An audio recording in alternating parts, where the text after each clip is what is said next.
Querido amigo, hoje temos como alvo iniciarmos os nossos estudos no livro de Salmos, no livro dos Salmos.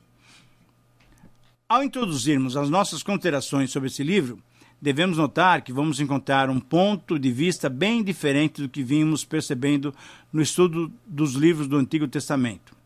Tínhamos visto até agora, com exceção do livro de Jó, uma grande ênfase na história do povo de Deus. Mas nesse livro, com novas ênfases, com novos aspectos e com uma forma de linguagem diferenciada, nós vamos encontrar nos seus diversos autores, nós vamos encontrar gente abrindo seu coração diante de Deus, chorando, se alegrando, agradecendo, se revoltando, demonstrando tristeza ou profundo contentamento, mas certamente os seus autores vão demonstrar os seus sentimentos mais profundos diante do Senhor. Assim, ao estudarmos o livro dos Salmos, nos sentiremos desafiados a aplicar em nossas vidas os diversos ensinamentos que receberemos diretamente do Senhor pela sua palavra. Ao nos colocarmos diante do Senhor no estudo desse livro, nos 55 programas em que nós vamos estudá-lo, é importante fazermos algumas observações, pois o estudo dos diversos aspectos introdutórios dos Salmos nos ajudarão a compreender melhor a mensagem divina para aplicarmos em nossas vidas. Com a finalidade, então, de extrairmos do contexto tudo aquilo que nos for possível para um bom entendimento dessas palavras inspiradas, devemos nos aproximar desse livro com as nossas mentes e os nossos corações abertos. Nós vamos conhecer nesses dois primeiros programas, o de hoje e o próximo programa, os diversos aspectos introdutórios que nos ajudarão a conhecer melhor o conteúdo central deste importante livro. Antes de entrarmos nos detalhes introdutórios, creio que é importante recordarmos um pouquinho das observações que fizemos quando introduzimos o livro de Jó. Lá mencionamos algumas características dessa parte da Bíblia que nós chamamos de livros de sabedoria ou livros poéticos. Naquela ocasião, nós dissemos que a Bíblia é a palavra de Deus que nos chega por intermédio das experiências do povo de Deus. Ela expressa todas as emoções da vida de fé e trata de muitas áreas da experiência humana. Essas áreas que podem até parecer seculares e não espirituais. Em nenhum lugar isso é tão mais verdadeiro do que nessa parte da Bíblia, que nós chamamos de literatura poética ou literatura de sabedoria. Então, os Salmos expressam todas as emoções que o fiel encontra nessa vida. Você que é crente, que é fiel, que ama o Senhor, você tem emoções. E exatamente nos Salmos, você vai perceber que as suas emoções estão refletidas nesses 150 capítulos. Tradicionalmente, falamos dos Salmos e do Cântico dos Cânticos como os livros de poesia bíblica, e de Jó, Provérbios e Eclesiastes como os livros de sabedoria. Na verdade, esses 5 livros, Jó, Salmos, Provérbios, Eclesiastes e Cântico dos Cânticos, ainda nos fornecem os melhores exemplos de como devemos ler, devemos entender e devemos interpretar os hinos, os cânticos, os provérbios e as reflexões que encontramos na Bíblia Sagrada. Por serem povos com culturas semelhantes à cultura israelita, muitas das características das literaturas egípcia, cananeia e mesopotâmica são encontradas no Antigo Testamento, particularmente nas passagens poéticas de sabedoria. E entre as mais comuns, isso é, características literárias, nós encontramos as seguintes.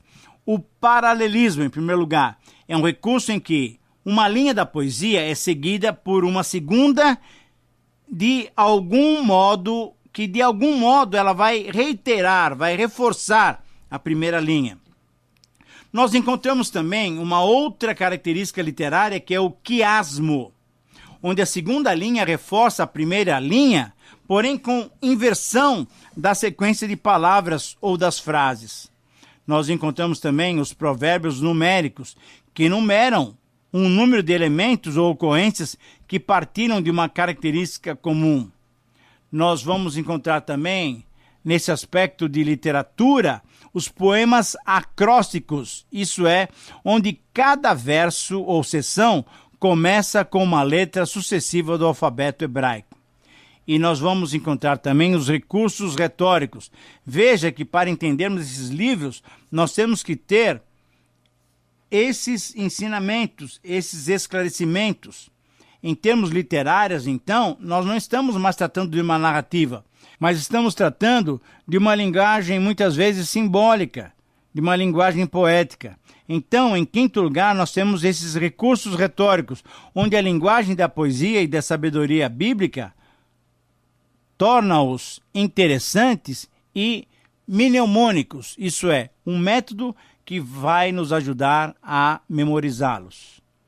Querido amigo, esses serão tipos literários que nós vamos encontrar no estudo desse grande livro de 150 capítulos. E por falar, então, nesse grande livro, no livro dos Salmos, eu creio que é importante respondermos as 5 perguntas que certamente já passaram na mente de algum de vocês que estão me ouvindo. As perguntas que normalmente se fazem e que alguns de vocês certamente fizeram são as seguintes. Primeiro, por que devemos estudar esse livro? Querido amigo, a resposta a essa questão é tremendamente importante. Através do estudo desse livro, você poderá obter ajuda e dar expressão aos seus sentimentos.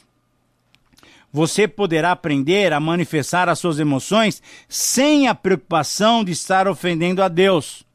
Para muitos cristãos, manifestar certas emoções pode significar algo duvidoso e até pecaminoso, principalmente quando se está procurando manter uma vida espiritual equilibrada e conduzida pelo Espírito Santo. Então, diante dessa preocupação extremamente válida, se pergunta: é possível um cristão desenvolver a sua vida entre altos e baixos, entre um grito de desespero e uma exultação de grande alegria? Essa é a segunda pergunta. Será que nós podemos viver essa vida assim, com as nossas emoções, uma vez lá em cima e outra vez lá embaixo? A resposta a essa questão é muito prática, pois certamente todos nós já passamos por situações tristes ou alegres, e as nossas emoções muitas vezes se manifestam espontaneamente. Querido amigo, sejam quais forem os seus sentimentos, alegria ou tristeza, paz ou angústia, ira ou gratidão, você vai encontrá-los claramente exemplificados nos diversos salmos que nós vamos estudar. Você achará o consolo e força quando se identificar com os homens de Deus que foram inspirados a compor e registrar essas orações, esses cânticos e essas aberturas de alma que nós vamos ver em todos os salmos. Portanto, sim, é possível sim um cristão experimentar altos e baixos no decorrer da sua vida cristã. Uma terceira pergunta que se deve fazer e que se faz normalmente é: afinal de contas, quem escreveu esse livro? Essa pergunta é muito importante e deve ser respondida, inclusive, em relação a cada um dos 66 livros da Bíblia. Por quê? Ora, porque conhecendo os autores e as histórias das suas vidas, certamente teremos melhores condições de entendermos o significado das suas palavras. No caso específico desse livro dos Salmos, conforme um bom número de estudiosos, Davi, o pequeno pastor de ovelhas e, posteriormente, o grande rei de Israel, diretamente ou indiretamente, ele se relaciona com mais da metade dos 150 salmos. Os outros autores que podem ser mencionados são Asaf, os filhos de Coré, Salomão, Moisés e talvez alguns outros autores que nós não identificamos. Uma quarta pergunta é: por que esse livro foi escrito, afinal de contas? É um livro? É uma coletânea? Por que ele foi escrito? É possível que alguns dos autores dos Salmos, a princípio, pretendessem escrever os Salmos para que as pessoas os cantassem ou ainda meditassem ou refletissem nas suas palavras. Outros autores escreveram essas bonitas poesias e esses lindos hinos para serem cantados em grupo, alguns até mesmo pelos soldados quando estavam se preparando e indo para as batalhas. quando se tornou evidente que os salmos tinham esse toque pessoal e incentivavam a uma vida espiritual franca e aberta diante do Senhor, eles foram sendo aprovados e aceitos pelo próprio povo de Israel. Foram sendo selecionados e colecionados como auxiliares na adoração. Eles foram servindo para a adoração, para a oração e para a instrução, inclusive, a respeito de Deus e da sua lei. Quando entendemos essa peculiaridade, certamente encontramos nos Salmos hinos e poemas que descrevem o nosso interior e nos ajudam em nosso relacionamento com Deus.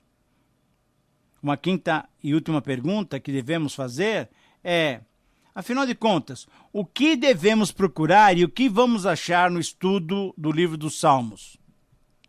A resposta a essa quinta e última pergunta deve nos motivar a estudar com muita atenção esse importante livro bíblico. Você pode procurar, e você vai encontrar nos Salmos, poesias e hinos, ao invés de ensaios doutrinários.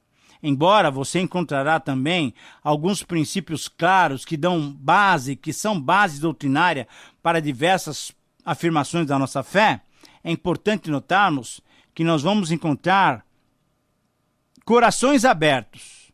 É importante notarmos que os escritores dos Salmos, em geral, se interessavam mais em manifestar os seus sentimentos, ou os sentimentos até do povo, do que discorrer sobre conceitos abstratos. Atualizando a leitura e os estudos dos Salmos para os nossos dias, você vai encontrar nesse livro como que as anotações de um diário que mostram as intenções mais íntimas entre os seus autores, as conversas mais íntimas entre os autores e o nosso Deus. Querido amigo, a linguagem poética dos Salmos nos convida a lê-los e a estudá-los com os nossos corações e não apenas com as nossas mentes racionais e organizadas. Por isso eu te convido a estar conosco nesses próximos 54 estudos. Mas com o objetivo de dar a cada um de vocês uma visão ainda mais geral e abrangente do livro, eu quero dedicar mais alguns minutos para uma instrução que se faz muito necessária antes de iniciarmos os estudos no texto do livro dos Salmos. Eu chamo então a sua atenção para você saber como deve entender a poesia bíblica. Conforme a Bíblia, a poesia ou os hinos bíblicos são formas literárias dos seus autores. Eles extravasaram seus sentimentos. É isso que a Bíblia nos mostra. A linguagem dos Salmos, então, é uma linguagem rica e repleta de simbolismo e o uso constante de metáforas que, por vezes, elas se tornam até difíceis de entender. Conforme dissemos alguns minutos atrás, uma das características da poesia hebraica é o paralelismo. Isto é, estrofes ou versos que expressam o mesmo pensamento em estruturas paralelas. Eu vou dar alguns exemplos para facilitar o seu entendimento. No Salmo 1, lemos que o homem bem-aventurado, primeiro, não anda segundo o conselho dos ímpios. Segundo, não se detém no caminho dos pecadores. Terceiro, não se assenta na roda dos escarnecedores. Ora, essas três expressões têm a mesma ideia, têm a mesma mensagem. A ideia única é que não é prudente para um homem que quer ser feliz, para um homem bem-aventurado, se associar com qualquer desses tipos mundanos. Veja bem, a mesma ideia foi expressa com diferentes verbos, mas na mesma estrutura gramatical. Então, esse é um exemplo claro de um paralelismo hebraico de forma geral.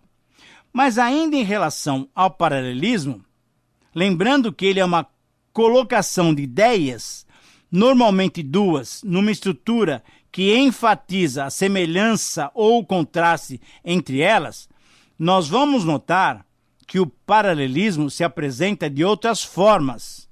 E o conhecimento dessas formas certamente vai nos ajudar. Vai ajudar aqueles, e espero que você seja um deles, que quer estudar e quer se aprofundar no conhecimento do livro dos Salmos. Conforme os diversos estudiosos, são essas as formas de paralelismo que encontramos nos Salmos e em alguns provérbios. Primeiramente, o paralelismo sinônimo, onde se repete ideias idênticas ou semelhantes, usando as palavras diferentes. Por exemplo, Salmo 15:1. Quem, Senhor, habitará no seu tabernáculo? E aí a ideia semelhante é: quem há de morar no seu santo monte? Ou então outro exemplo, Salmo 19:2. Um dia discursa a outro dia. E a ideia é semelhante. E uma noite revela conhecimento a outra noite. Esse é o paralelismo sinônimo. Em segundo lugar, temos o paralelismo antitético, onde se apresenta um contraste entre as ideias e as imagens. Salmo 1, versículo 6. Pois o Senhor conhece o caminho dos justos.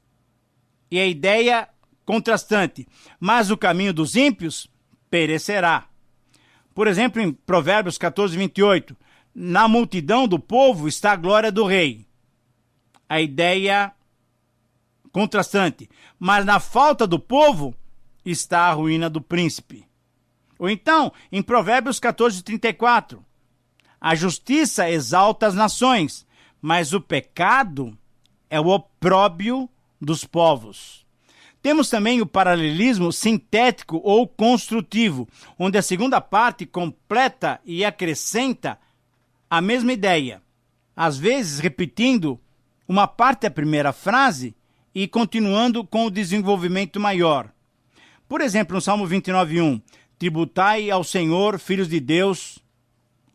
E aí se complementa, se constrói a outra parte, tributai ao Senhor, glória e força. Ou então no Salmo 145:18, perto está o Senhor de todos que o invocam. E aí se complementa a ideia de todos os que o invocam em verdade. Temos também o paralelismo emblemático ou simbólico. Nesse caso, uma linha serve como ilustração paralela ao ensinamento real da outra. Como joia de ouro no focinho de porco, assim é a mulher formosa que não tem descrição.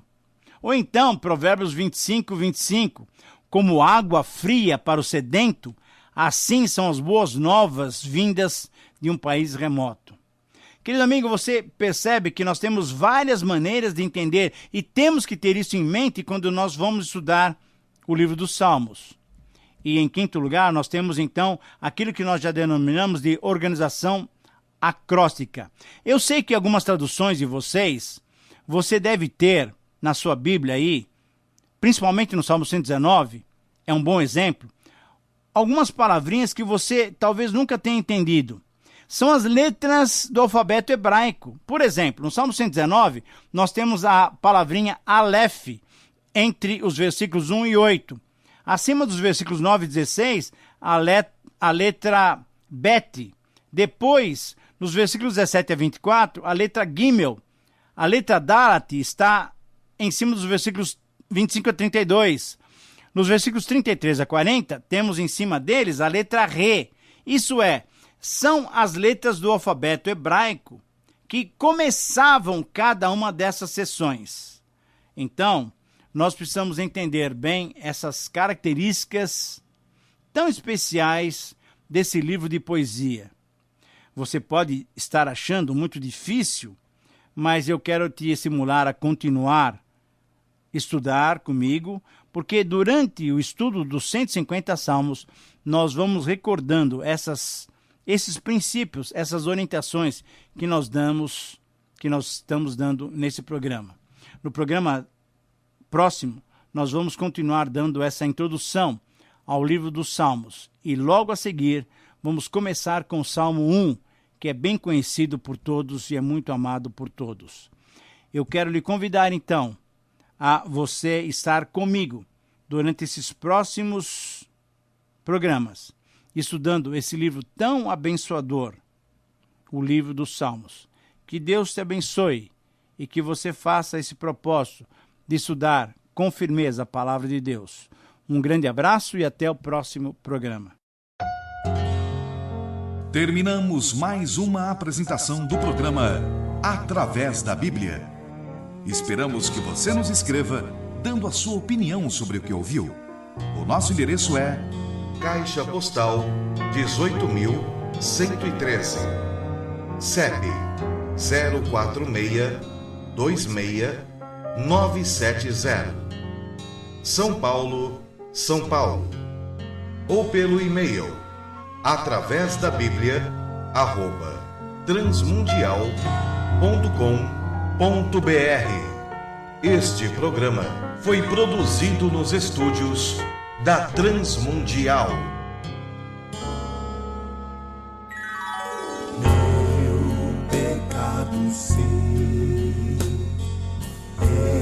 expirou na cruz, e por graça sei.